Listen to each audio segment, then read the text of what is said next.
अस्सलाम वालेकुम स्टूडेंट्स आज हम मैट्रिक्स के बारे में डिस्कस करेंगे। मैट्रिक्स में हम सबसे पहले जो डिस्कस करेंगे वो है व्हाट इज़ मैट्रिक्स, मैट्रिक्स क्या है। उसके बाद ऑर्डर ऑफ मैट्रिक्स, फिर टाइप्स ऑफ मैट्रिक्स, फिर उसके बाद addition, subtraction and multiplication of matrix. तो सबसे पहले हम डिस्कस कर लेते हैं कि व्हाट इज़ मैट्रिक्स। तो मैट्रिक्स दरअसल जो होता है वो है कि a matrix is a rectangular arrangement of elements in the form of rows and columns. The elements can be numbers, real or complex, or variables. Matrices is the plural of matrix. तो dear students, matrix जो होता है ये असल में हमारे पास numbers of arrangement यानी इन rectangular form. For example मेरे पास कुछ नंबर्स हैं 1 2 3 8 9 5। तो ये मेरे पास नंबर ऑफ अरेंजमेंट हो गई इन रेक्टेंगुलर फॉर्म। और मेरे पास मेरे पास 4 नंबर है 1 2 3 4।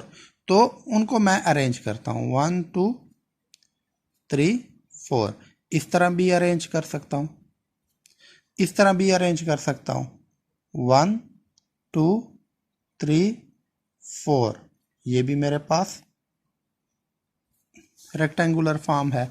इस तरह भी अरेंज कर सकता हूँ 1 2 3 4।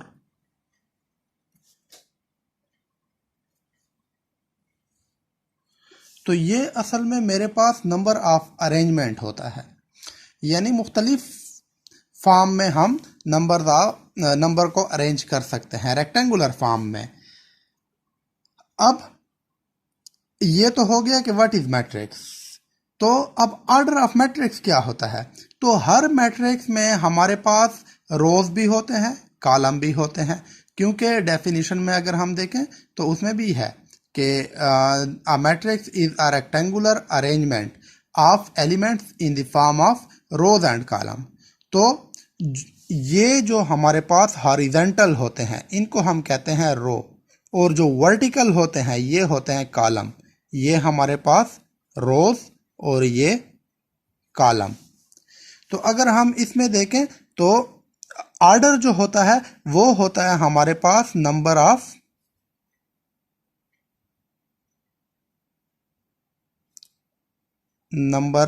Of rows cross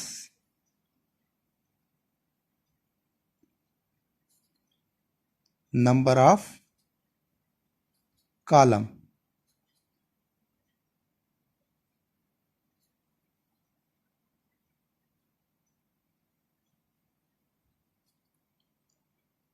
number of rows cross number of column, number of rows by number of column भी हम इसको कहते हैं। मतलब इसमें अगर हम इसका ऑर्डर अब मालूम करना चाहें इस मैट्रिक्स का, तो यहां पे देखें हमारे पास कितने रोज हैं 1 2 रोज, और कॉलम 1 2 3 और 3 का कॉलम।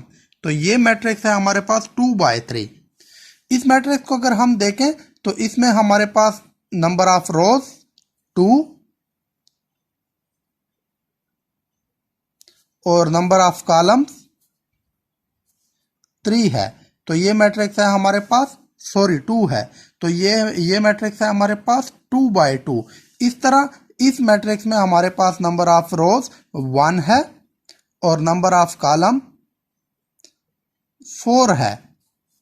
यहां पे हमारे पास नंबर ऑफ रोज इस मैट्रिक्स के 4 है, जबकि कॉलम हमारे पास 1 है। तो ये हमारे पास ऑर्डर होता है, मतलब रो बाय कॉलम। तो रो बाय कॉलम को ही हम ऑर्डर ऑफ मैट्रिक्स कहते हैं। तो इस तरह इस मैट्रिक्स का ऑर्डर जो हुआ वो 2 क्रॉस 3, इस मैट्रिक्स का ऑर्डर 2x2 या 2x2, इस मैट्रिक्स का ऑर्डर 1/4 और इस मैट्रिक्स का ऑर्डर 4/1। इसी तरह हम किसी भी मैट्रिक्स का ऑर्डर मालूम कर सकते हैं। अब ऑर्डर के बाद हमारे पास आ जाता है टाइप्स ऑफ मैट्रिक्स। तो टाइप ऑफ मैट्रिक्स में सबसे पहले है हमारे पास रो मैट्रिक्स। रो मैट्रिक्स क्या होता है कि यानी हमारे पास जो भी नंबर है उनको हम सिंगल एक ही रो में लिख लें, तो वो हमारे पास रो मैट्रिक्स। जैसे मेरे पास ये मैट्रिक्स है, इस मैट्रिक्स को मैं रो मैट्रिक्स कह सकता हूं। या कोई मेरे पास दूसरा मैट्रिक्स है ए बी सी, यानी जितने भी हमारे पास नंबर हैं, जितने भी हमारे पास एलिमेंट हैं, उनको हम सिंगल एक ही रो में लिखें तो उसको हम कहते हैं रो मैट्रिक्स। इस रो मैट्रिक्स के बाद है हमारे पास कॉलम मैट्रिक्स। तो कॉलम मैट्रिक्स में ये होता है कि जितने भी हमारे पास नंबर होते हैं, जितने भी हमारे पास एलिमेंट होते हैं, उनको हम सिंगल कॉलम में लिख लेते हैं, एक ही कॉलम में। जैसे ये मैट्रिक्स है मेरे पास, ये मैट्रिक्स मेरे पास कॉलम मैट्रिक्स है, या मैं इन्हीं एलिमेंट्स को कॉलम मैट्रिक्स की फॉर्म में लिख लूं, तो ये मेरे पास कॉलम मैट्रिक्स हुआ। मतलब कि जो भी मेरे पास एलिमेंट्स थे सिंगल एक ही कॉलम में है, तो वो हमारे पास कॉलम मैट्रिक्स हो जाएंगे। उसके बाद है हमारे पास स्क्वायर मैट्रिक्स। स्क्वायर मैट्रिक्स में हमारे पास ये होता है कि नंबर ऑफ रोज इक्वल होते हैं नंबर ऑफ कॉलम के। जैसे ये मैट्रिक्स हमारे पास है, तो इसमें हमारे पास नंबर ऑफ रो भी 2 है, नंबर ऑफ कॉलम भी 2 है। या कोई और मैट्रिक्स, यानी जो भी मैट्रिक्स होगा स्क्वायर मैट्रिक्स में, तो उसमें नंबर ऑफ रोज इक्वल होंगे नंबर ऑफ कॉलम। यहां पे मैं लिख लेता हूं कि 1 2 3 4 5 6 7 8 9। तो अब इस मैट्रिक्स में हमारे पास नंबर ऑफ रो 1 2 3 है और नंबर ऑफ कॉलम 1 2 3 है। तो ये मेरे पास 3/3 का मैट्रिक्स हुआ। तो ये मेरे पास स्क्वायर मैट्रिक्स है। इस तरह मेरे पास जो भी मैट्रिक्स होगा, अगर नंबर ऑफ रो इक्वल होंगे नंबर ऑफ कॉलम के, तो उसको मैं स्क्वायर मैट्रिक्स कह सकता हूं, वो मेरे पास स्क्वायर मैट्रिक्स होगा। उसके बाद होता है हमारे पास रेक्टेंगुलर मैट्रिक्स। रेक्टेंगुलर मैट्रिक्स में हमारे पास number of row not equal to number of column होते हैं। जैसे ये मैट्रिक्स है हमारे पास, इसमें नंबर ऑफ रोज तो 2 थे, लेकिन नंबर ऑफ कॉलम 3 थे। इस तरह ऐसे भी हमारे पास मैट्रिक्स हो सकता है कि जिसमें, यहाँ पे जगह कम है तो और पेज पे मैं लिख लेता हूं। अब फॉर एग्जांपल मेरे पास ऐसे भी मैट्रिक्स हो सकता है कि A B C D E F. तो अब यहां पे देखें, यहां पे भी हमारे पास number of rows not equal to number of column. यहां पे मेरे पास नंबर ऑफ रो 3 है और नंबर ऑफ कॉलम 2 है। नंबर ऑफ रो मेरे पास 3 है और नंबर ऑफ कॉलम 2 है। तो ये भी मेरे पास रेक्टेंगुलर मैट्रिक्स है। यहां पे इस मैट्रिक्स में अगर हम देखें तो नंबर ऑफ रो 2 है और नंबर ऑफ कॉलम 3 है। तो जो भी मैट्रिक्स होगा जिसमें हमारे पास number of rows not equal to number of column होंगे, उसको हम कहेंगे कि वो हमारे पास रेक्टेंगुलर मैट्रिक्स है। उसके बाद हमारे पास आ जाता है जीरो मैट्रिक्स। जीरो मैट्रिक्स हमारे पास वो मैट्रिक्स होता है जिसके तमाम एलिमेंट्स जीरो हों। तमाम एलिमेंट्स यानी 0 0 0 0, ये मेरे पास जीरो मैट्रिक्स। या 0 0 0 0 0 0, ये मेरे पास जीरो मैट्रिक्स। मतलब कि जितने भी मेरे पास एंट्रीज होंगे वो सारे के सारे जीरो होंगे, तो उस मैट्रिक्स को हम कहेंगे जीरो मैट्रिक्स। फिर है डायगोनल मैट्रिक्स। डायगोनल मैट्रिक्स वो मैट्रिक्स होता है जिसके डायगोनल्स के एलिमेंट जीरो ना हो, बाकी तमाम एलिमेंट जीरो हो। अब डायगोनल कौन से एलिमेंट होते हैं, यहां पे अगर मैं आपको बताऊं तो मेरे पास, अच्छा, डायगोनल मैट्रिक्स के लिए स्क्वायर मैट्रिक्स का होना जरूरी है। डायगोनल मैट्रिक्स को स्क्वायर मैट्रिक्स होना चाहिए। अब यहां पे अगर मैं आपको बताऊं तो यहां पे मेरे पास 1 5 9, ये मेरे पास डायगोनल एलिमेंट्स थे। तो ये एलिमेंट्स नॉन जीरो होने चाहिए, बाकी सारे मेरे पास जीरो होने चाहिए। तो यहां पे मैं एक मैट्रिक्स लिख लेता हूं डायगोनल 1 0 0 2। तो ये मेरे पास 2x2 का डायगोनल मैट्रिक्स है। अगर 3x3 का मैं लिखना चाहूं तो मेरे पास इस तरह हो सकता है 1 0 0 0 4 0 0 0 -2। यानी कोई भी एलिमेंट्स होंगे, कोई भी नंबर होंगे डायगोनल के, नॉन जीरो होंगे।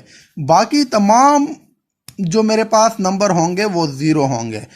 ये भी नोट करें कि अगर इस डायगोनल में एक एलिमेंट जीरो हो तो भी कोई इशू नहीं है, लेकिन तमाम एलिमेंट जीरो नहीं होने चाहिए डायगोनल के। तो ये मेरे पास डायगोनल मैट्रिक्स होगा। उसके बाद है मेरे पास यूनिट मैट्रिक्स और आइडेंटिटी मैट्रिक्स। यूनिट मैट्रिक्स या आइडेंटिटी मैट्रिक्स जो होता है ये बहुत इंपॉर्टेंट मैट्रिक्स है मैट्रिसेस में।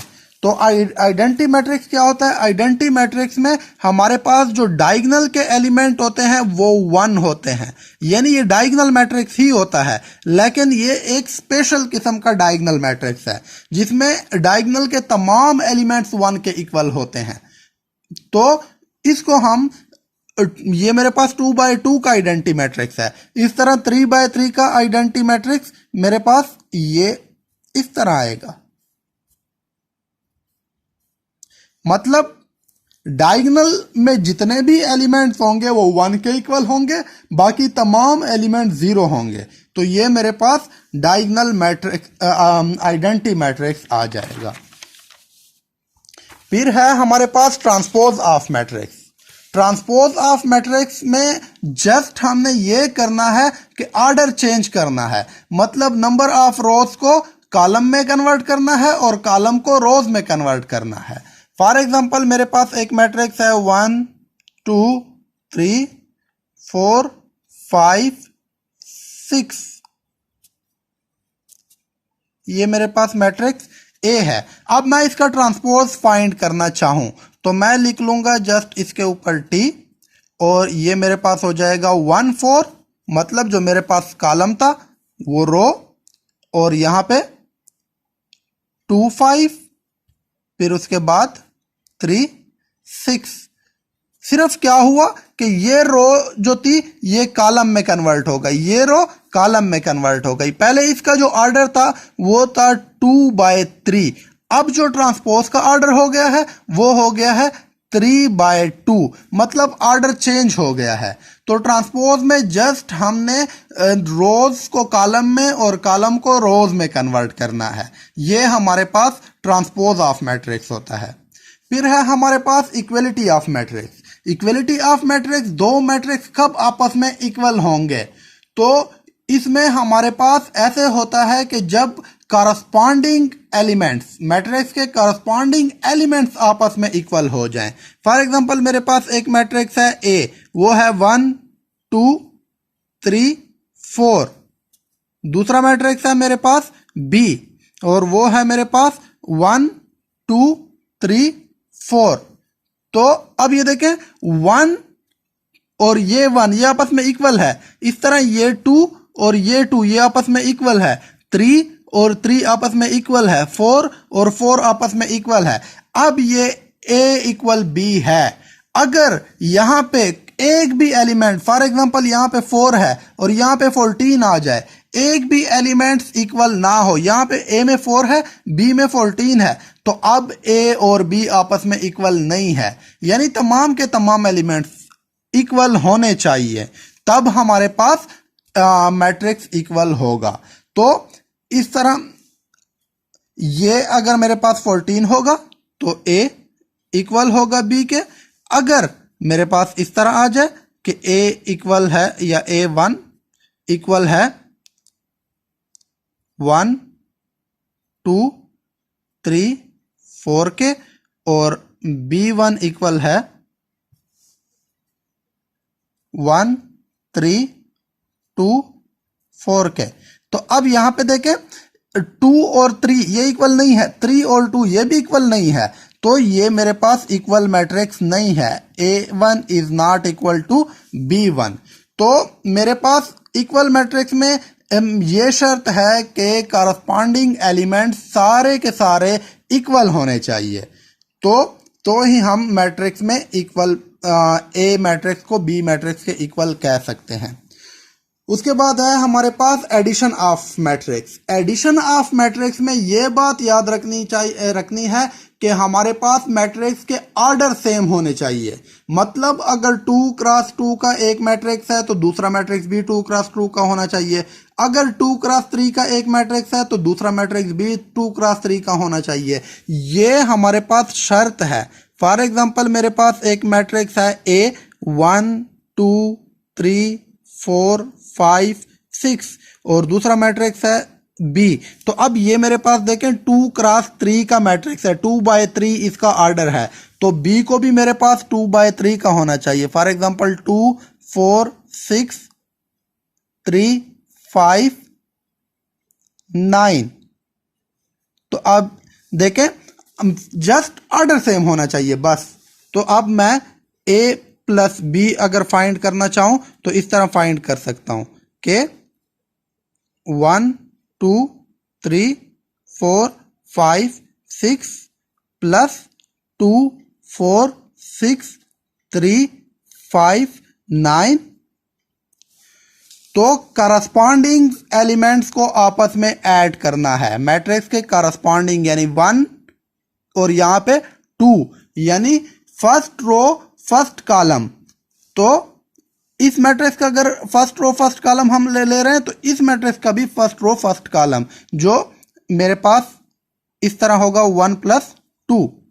तो यहां पे नेक्स्ट फिर 2 प्लस 4, फिर उसके बाद है 3 प्लस 6। यहां पे मेरे पास है 4 प्लस 3, फिर है 5 प्लस 5 और फिर है 6 प्लस 9। तो ये इक्वल हो जाएगा 1 प्लस 2 3, 2 प्लस 4 6, 9, यहां पे 7 10 और 15। तो ये मेरे पास मैट्रिक्स की एडिशन आ गई।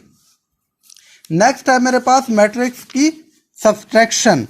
तो मैट्रिक्स की सब्सट्रैक्शन जो है वो भी मेरे पास, उसमें भी मेरे पास ऑर्डर सेम होना चाहिए मैट्रिक्स का। तो मैं फॉर एग्जांपल एक मैट्रिक्स है ए, वही मैट्रिक्स मैं ले लेता हूँ, मैं A माइनस बी करता हूँ। ये मैट्रिक्स मैं ले लेता हूँ मैट्रिक्स A मैट्रिक्स B, क्योंकि एडिशन और सब्सट्रैक्शन में मेरे पास शर्त ये है कि ऑर्डर सेम होना चाहिए। तो इन दोनों का ऑर्डर सेम है। तो ये मेरे पास हो जाएगा 1 2 3 4 5 6 माइनस B मैट्रिक्स मेरे पास है 2 4 6 2 4 6 3 5 9। तो अगर मैं माइनस, अब बीच में माइनस आ गया है तो ये इस तरह हो जाएगा 1 माइनस 2 2 माइनस 4 का। तो ये 2 माइनस 4, फिर 3 माइनस 6, फिर 4 माइनस 3, 5 माइनस 5, 6 माइनस 9। ठीक है। तो अब यहाँ पे जो मेरे पास आंसर आ जाएगा वो यहाँ से -1, यहाँ से -2, यहाँ से -3, यहाँ से 1, फिर 0 और यहाँ से -3। ये मेरे पास आंसर आ जाएगा। इसके बाद जो मेरे पास है मल्टीप्लिकेशन ऑफ मैट्रिक्स, ये इंशाल्लाह नेक्स्ट लेक्चर में मैं आप लोगों के साथ डिस्कस करूँगा कि हम मैट्रिक्स को मल्टीप्लाई कैसे करते हैं। Thank you.